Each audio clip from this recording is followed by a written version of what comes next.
Eh bien bonjour tout le monde et bienvenue pour un nouveau Parlons Box. Aujourd'hui on va parler d'un combat qui vient d'avoir lieu encore une fois entre Maïva Hamadouche et Nina Pavlovic. Alors ce combat là s'est déroulé à Milan, c'était diffusé sur la chaîne DAZN Boxing. Preuve, citez-en, ça a 2 € en ce moment, c'est 2 € le mois, il y a des anciens combats et il y a les combats actuels. Donc il va y avoir là en janvier, il va y avoir Garcia contre Campbell, il va y avoir le combat de Canelo, il va y avoir le combat de Golovkin. Donc il y a pas mal de beaux combats qui arrivent, donc profitez-en. Après c'est 2 €, vous faites ce que vous voulez, moi je vous engage à rien, mais moi je l'ai pris, voilà. Alors, Hamadouche, je rappelle qu'elle a signé avec Eddie Hearn. J'avais oublié son nom en 2 secondes là. Elle a signé avec Eddie Hearn, donc c'était son premier combat avec Eddie Hearn. Et c'était fantastique. Moi j'ai adoré ce combat là. Après c'était pas non plus le combat de l'année, hein, mais c'était un très très beau combat. Honnêtement, quand j'ai vu que Hamadouche allait boxer Pavlovic, je me suis dit bon, 3e, 4e round, elle va tomber la petite Pavlovic. Tant pis pour elle, elle aura pris son chèque et tant mieux. Voilà, honnêtement, je le dis, j'ai pensé ça. Sauf que j'ai aimé ce qu'a fait Pavlovic, elle a résisté. Bon, on voyait qu'elle était un cran en dessous de Maïva Hamadouche. Et que Hamadouche, El Veneno Hamadouche était beaucoup plus fort. El Veneno, c'est le surnom de Maïva Hamadouche. Et on voyait qu'elle était beaucoup plus forte, Maïva. Mais Pavlovic, elle a résisté. Même par moments, moi j'avais peur pour Maïva Hamadouche parce qu'elle se faisait contrer. Enfin bref, on va parler du combat un peu plus tard. Du coup, Maïva Hamadouche, avant ce combat-là, alors comme d'habitude, j'ai pris mes petites notes. Alors, Maïva Hamadouche, elle est à 21 victoires pour 17 KO avec une défaite. Et Pavlovic, elle est à 6 victoires, dont une par KO, 3 défaites et 1 nul. Hamadouche, elle sort d'une victoire contre Janet Perez. Et c'était l'année dernière, c'était il y a plus d'1 an qu'elle avait plus boxé.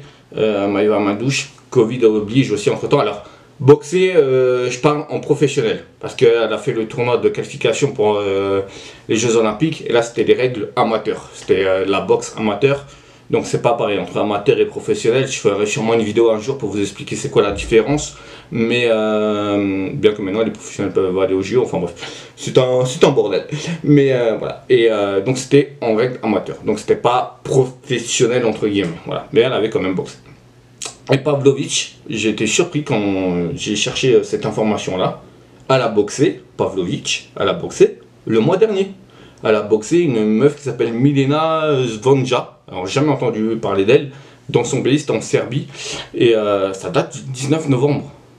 Donc, pratiquement, même moins d'un an, moins d'un an, n'importe quoi, moins d'un mois, son dernier combat. Donc, respect à elle, hein, c'est pas tout le monde qui le ferait. Mais voilà, j'ai vu qu'elle avait aussi boxé en début d'année, en février. Donc voilà, c'était quelqu'un aussi qui avait un bon rythme, qui était prêt à boxer. Et moi, ce combat-là, il m'a donné envie de voir plein d'autres combats. Mais ça, on va en parler tout à la fin, comme d'habitude. Alors, déjà, j'ai adoré. Moi, vous allez peut-être me prendre pour un fou, hein, mais moi, j'adore les tenues, genre les shorts et ça. Plus le short, il est beau, plus je kiffe, tu vois. Alors, ça change rien à la qualité du boxeur ou au combat. Mais moi j'ai adoré la tenue de Hamadouche en rouge et blanc là. C'était parfait, je l'ai adoré. Voilà, c'était le côté stylisme on va dire. Voilà. Alors, le premier round. D'habitude on commence un premier round en observant son adversaire, en regardant comment elle réagit ou comment il ou elle réagit. Si on envoie un direct, comment elle réagit, enfin bref, voilà. Pas du tout. Là, Hamadouche, tout de suite, dès le coup de gong, elle s'est jetée sur son adversaire, elle a mis des crochets tout de suite au corps et à la tête. Donc elle faisait une combinaison qui est très connue en boxe, c'est crochet gauche au corps, crochet droit au corps, et elle remontait en crochet gauche à la tête, ou des fois en crochet droit à la tête, ça c'est très connu. C'est une des premières combinaisons qu'on apprend en boxe, en tout cas moi c'est une des premières combinaisons que j'ai appris.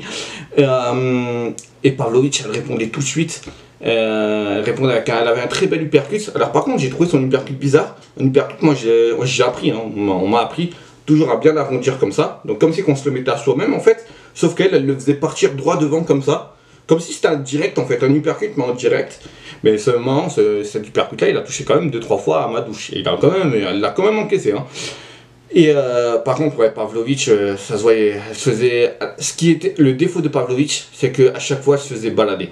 C'est-à-dire, elle se faisait emmener dans le coin, elle se faisait emmener dans les cordes. Elle prenait pas le centre du ring et Hamadouche, elle faisait sa marche en avant avec des coups au corps, des coups à la tête. Franchement, Hamadouche n'a laissé respirer, jamais elle l'a laissé respirer. Jamais, à aucun moment, Hamadouche n'a laissé respirer Pavlovic. Et c'est ça qui l'a fait gagner. C'est le fait que Hamadouche prenait avancer vers Pavlovic, qu'elle ne la laissait, 1, 2, 3, qu'elle ne la laissait pas avancer.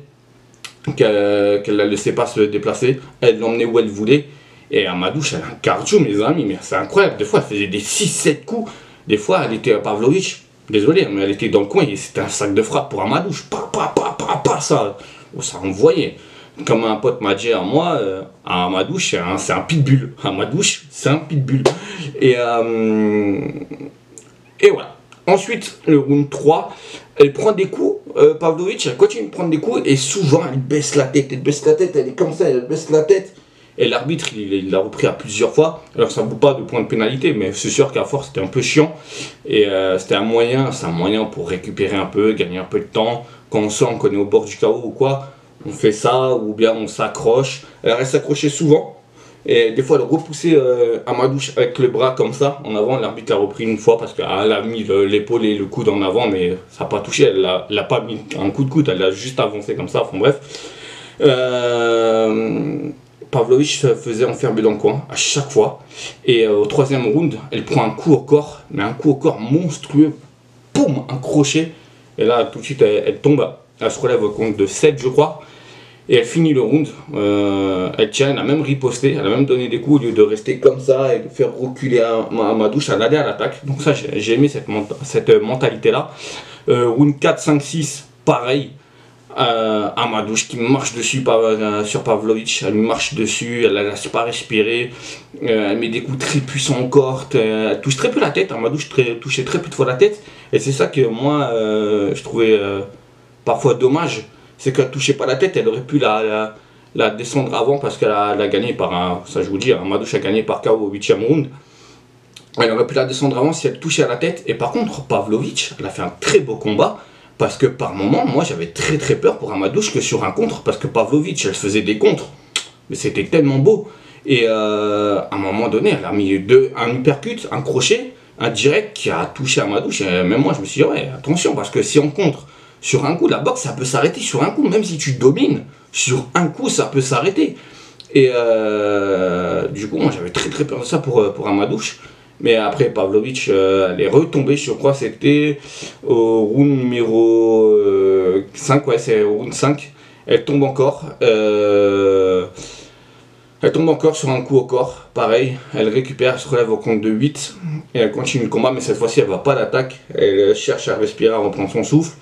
Le round 7, Amadouche a contrôlé tranquillement aussi. Amadouche a repris un peu de souffle parce que ça se voyait qu'elle était aussi un peu cramée parce que ça faisait quand même 6 rounds que elle débitait dans tous les sens, Amadouche. Et là, 8e round, Amadouche elle a repris son round en avant. J'ai l'impression que le round 7 c'était un peu un round de transition pour Amadouche et qu'après elle est repartie à l'assaut pour les 3 derniers rounds parce que je rappelle que c'était en 10 rounds et c'est des rounds de 2 minutes chez les femmes. Du coup voilà. Et sur le 8e, bah, pareil, coup au corps, pam. Et c'était 3 fois du même côté. Et Pavlovich, tant pis, t'as eu ta chance. Mais ouais, chez moi, au quartier, ça pète, ça fait des pétards. Alors qu'on n'est pas du tout à la nouvelle année. Et qu'il y a le couvre-feu, il est 22h. Hein, mais c'est pas grave. Hein. Enfin bref. Du coup, il va mettre des crochets. Moi. Alors, du coup, ce combat-là, qu'est-ce qui m'a donné envie de voir? Il m'a donné envie de voir Amadouche contre Mekaled. LM Mekaled, je crois que je prononce bien, je sais pas du tout si je prononce bien, j'espère en tout cas. En tout cas, d'affronter Pavlovich, je l'avais affronté. C'est une Française qui détient la ceinture. Alors je vais tout de suite vérifier ma source, mais normalement c'est comme ça qu'on dit. LM Mekaled qui a boxé là il n'y a pas longtemps. Bougez pas. Pavlovich, en attendant, j'aimerais beaucoup l'avoir, vous savez contre qui? Contre une boxeuse que je suis depuis pas très longtemps, contre Emma Gongora. Et oui, celle qui a boxé Estelle Yoka Mosley, parce qu'elle avait fait un très bon combat, Estelle Yoka Mosley, ouais, donc c'est LM Mekaled. Ok, ouais, je pense que c'est très bien, voyons. Et confiance en toi un peu, Nicolas. Enfin bref. Et du coup, voilà, pour moi, j'aimerais voir Pavlovich face à Gongora. Alors ce combat-là, il peut se faire très rapidement. Je ne sais pas si ça intéresse Gongora, je ne sais pas si ça intéresse Pavlovich. À voir, dites-moi vous si vous voulez voir ce combat-là.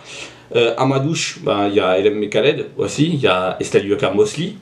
Aussi, il y a Cathy Taylor aussi, il y a la coréenne, je ne connais pas son nom à la coréenne, hein, je suis désolé, et il y a les JO pour Amadouche. Pour Amadouche, il y a beaucoup de choses, hein. Pour Amadouche, l'avenir s'annonce plein de bonnes choses, hein. Mekaled, Mosley, Cathy Taylor, les Jeux Olympiques, parce que je rappelle qu'elle est qualifiée pour les Jeux Olympiques où elle doit faire la finale, je sais plus, je crois qu'elle doit faire la finale, qu'elle n'a pas pu faire à cause du Covid, parce que le tournoi avait été arrêté à cause du Covid. Donc, ouais, et voir comment faire ces combats-là, avant ou après les Jeux, c'est à eux de voir. Avant les Jeux, ça serait bien cool.